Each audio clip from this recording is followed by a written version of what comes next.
Okay, so today we're having V1 from ULTRAKILL against Gojira, the original Godzilla. I'm just gonna be blunt about this. I don't really know all that much about ULTRAKILL besides what I've researched for this video. So if I missed some stuff for V1, I guess just let me know in the comments. Speaking of V1, that's exactly who I'm gonna start off with for the scaling. I'll go over V1's weapons first. Right off the bat, the revolver it's useful, as with if V1's able to get enough shots off, that is going to be able to do at least something to Godzilla. But like it's not like one-shotting Godzilla or anything. It's might damage him a little bit, but it's not like blowing arms off or anything. The shotgun is more likely than not kind of useless here, as every single variant of it is pretty much a close quarters weapon, and this fight is definitely not one V1 wants to be close at all. Like, being close to Godzilla is probably suicide for V1. The nail gun could definitely annoy Godzilla, but I don't see it actually breaking his scales at all. I don't see it really damaging him, more so just annoying him. The rail cannon should realistically upscale V1's own AP, which is around town level. So more likely than not, it's able to do at least something to Gojira, who on lower ends is around city level, at higher ends is roughly mountain to like country level.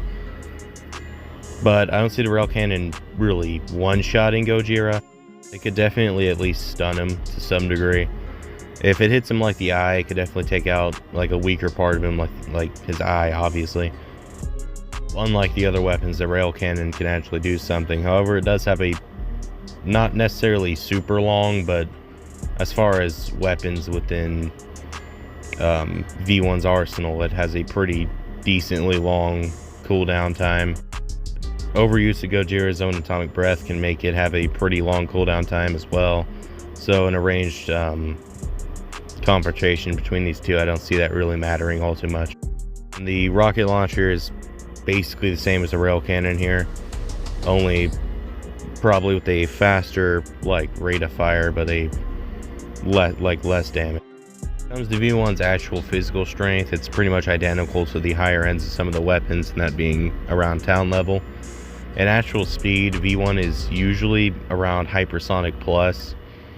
However, I could see you getting this to low FTL potentially, depending on some of the projectiles in game and what you think they actually are. As some of the attacks are purposely a little vague, like energy beams. You can argue them to be light speed, but it's sort of shaky to do that. When it comes to actual stamina, V1 is obviously at least peak human, just from in-game showings, but with blood, V1 can essentially just stay in the fight indefinitely. That's assuming V1 can either make Godzilla bleed, or there's other things near Godzilla that have blood. And since this fight is going to be taking place in Tokyo, there's people there, I guess, so yeah, there's definitely blood. You can also punch back energy projectiles. Now, would this actually work on something like the atomic breath? It might, depending on how much energy Godzilla's actually putting into it. But due to V1 usually being around town level in the scaling department, and Godzilla being more consistently around mountain to country level, I think in normal shot V1 might be able to push back, but like a full power shot, no, V1 would just get incinerated instantly. Now, V1 is likely a little bit smarter and more skilled than Godzilla when it comes to combat and intelligence, mainly just because V1s should be relative to humans, or potentially a lot smarter than a person. So yeah, that's 1 point in V1's favor right there. When it comes to just straight up travel speed, V1 is definitely faster than Gojira, even Gojira in the water isn't keeping up with someone who's casually hypersonic plus. I did leave out a couple of V1's abilities. The main reason I did is because a pretty big chunk of what V1 can do just doesn't matter here, because only really the rail cannon, missile launchers, and some of V1's special abilities even matter in this fight. As stuff like what the revolver's ricochet can do and stuff like that doesn't matter here. Godzilla can shrug all of that off pretty casually. Moving on to Godzilla himself, the original Godzilla has a lot of downplay out there. Like, people legitimately believe -1 can beat him now, which is so blatantly wrong, it's kind of hilarious. Right off the bat, he's narratively implied to be practically unkillable by man-made weapons. At this point, that would give him around high like big large town to like very low city level, just as a baseline. Atomic breath is pretty consistently shown to be a large building level to like town level attack, just off basic showings in film. The reason I think he gets downplayed is how he dies, that being the oxygen destroyer. Apparently people just don't realize how absurdly powerful the oxygen destroyer itself actually is. See, the oxygen destroyer actually destroys oxygen, like at an atomic level. Like it splits it destroys the atoms essentially. When you calc that, like how much damage it did to Godzilla in the surrounding area, that was like multi-continental levels of just energy right there. It means other Godzillas like Shin Godzilla, -1, and Zilla would all get basically one-shotted by it as well. And I mean, Gojira is just blatantly stronger than all three of them. Gojira's best overall showing of power is when he boiled an insane amount of ocean water. This feat at a low end has been calculated to around small city level. However, I've seen people calc it all the way up to anywhere from island level to like mountain, and I've even seen people try to get it up to country level. However, somewhere around island or like the higher ends of city seems the most consistent for me personally. Regardless of how you actually scale it, even at the lowest end, that being small city, it's still above V1 scaling just as a whole. I feel like it's pretty obvious going into this fight that Gojira would be the more powerful of the two. That doesn't necessarily mean he's gonna win instantly just because of that.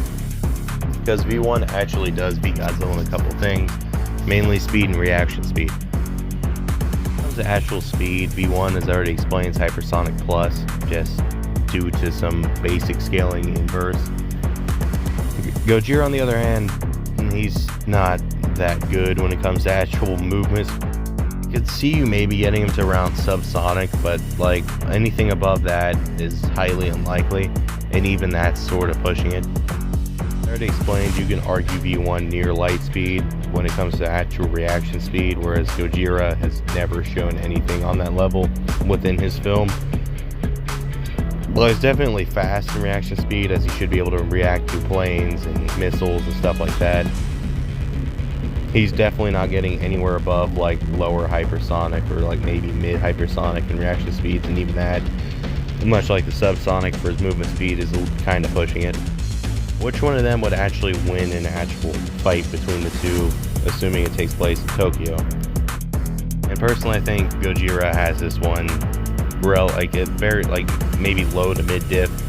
The main reasoning for this, simply V1 doesn't have a lot of options to actually damage Gojira. Most of the normal weapons that V1 has access to aren't even like piercing his hide, and V1's stronger stuff, while it can definitely harm Gojira, all Gojira has to do is land a single hit with the atomic breath, and it's honestly probably it. Although V1 can definitely pull off a win at least sometimes with like a lucky rail cannon to Godzilla's like eye or something, 9 times out of 10 Gojira is going to end up hitting either atomic breath or just a lucky tail swipe or something, and basically one-shot V1 due to the massive physical and just AP differences between the two. Even with V1 having access to people within Tokyo to get blood from and basically have infinite stamina, that doesn't really matter, since Gojira himself already has absurd stamina, as most Godzillas are essentially, they're not necessarily infinite stamina, but they're definitely well above peak human, or minimum at least superhuman levels. And no, I don't think V1 would be able to continuously push back atomic breaths, as even one instance of V1 doing it to like a casual atomic breath would basically be like V1 heavily pushing its own scaling, as even a casual atomic breath is more likely than not somewhere around the town levels of power, and V1 pretty much caps at that. So yeah, Overall, this matchup was pretty one-sided in Gojira's favor just due to the massive stats difference between the two when it came to durability and overall power. V1 did have advantages in stuff like intelligence, agility, and basically anything to do with speed. It doesn't really matter how fast or agile V1 is, or even how intelligent V1 is, when the opponent that V1's going up against is practically several leagues above it in actual scaling. Anyways, if you guys enjoyed the video, please consider liking and subscribing, and I'll see you guys in the next one. Bye.